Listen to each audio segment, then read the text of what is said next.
আসসালামু আলাইকুম রহমতুল্লাহ।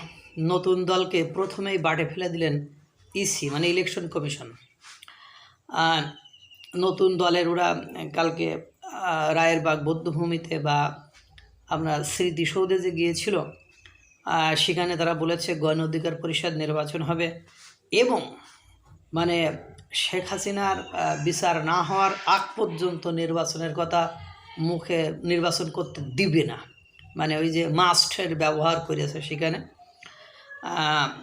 সেটা ইসি আবার এই কথা ইসিকে মানে ইলেকশন কমিশনের কে প্রশ্ন করা হয়েছে সাংবাদিকদের পক্ষ থেকে যে নির্বাচনের বিষয়ে তারা এই কথা বলেছে। তা বলছে তারা এখন তো ছাত্র না, তারা রাজনৈতিক দল তো অনেক কথা বলে, কিন্তু ওদের কথা শুনে তো আমরা চলবো না।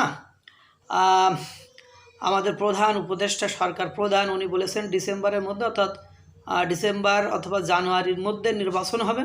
আমরা সেই অনুযায়ী কি করব, আয়োজন করব, সেই অনুযায়ী আমরা প্রস্তুতি গ্রহণ করছি এবং ডিসেম্বর এর ভেতরেই নির্বাচনের যে প্রস্তুতি সেটা নিয়েই আমরা কাজ করে যাচ্ছি বা সামনের দিকে এগিয়ে যাচ্ছি। এবার বলছে যে জাতীয় নির্বাচনের আগে গণ পরিষদ নির্বাচনের কয়ে যে জাতীয় নির্বাচনের আগে গণ পরিষদ নির্বাচন ইসির পক্ষ থেকে কোনোভাবে সম্ভব নয়, এটা তারা করবে না। অর্থাৎ তারা বলেছে যে শেখ হাসিনার বা গণহত্যার বিচার না হওয়া পর্যন্ত তারা নির্বাচনের কথা কেউ ধরো মুখে না নিয়ে আসতে, অথচ নির্বাচন কমিশন সুন্দর করে বলে দিচ্ছে ডিসেম্বরের মধ্যেই অথবা জানুয়ারির মধ্যেই নির্বাচন হবে। সেই অনুযায়ী তারা আয়োজন করছে।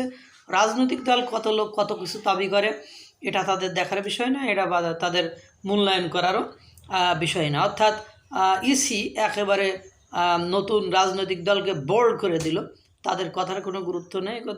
সালিশ বিচার নিয়ে ইসির কোনো তো কার সালিশ হলো, কার বিচার হলো কি না হলো, এটা ইলেকশন কমিশনের দায়িত্ব নেই। ইলেকশন কমিশনের দায়িত্ব প্রধান উপদেষ্টার নির্দেশনা দিয়েছেন, ওই নির্দেশনা অনুযায়ী নির্বাচনের আয়োজন করা। যদিও নির্বাচনের আগ পর্যন্ত যায় কিভাবে সেটাও একটা দেখার বিষয়, কারণ গতকালকে যেভাবে আর্মি পুলিশ সাংবাদিকদের সামনে থেকে প্রকাশ্যে তল্লাশির নামে লুটপাট করে ছাত্র জনতা বের হয়ে গেল, তাতে করে দেশ নির্বাচনের পর্যন্ত যাবে কি না এটাও কিন্তু একটা সন্দেহের বিষয় হয়ে দাঁড়িয়েছে। আল্লাহ তাআলা সকলকে ভালো রাখুক, সুস্থ রাখুক। আসসালামু আলাইকুম ওয়া রাহমাতুল্লাহ।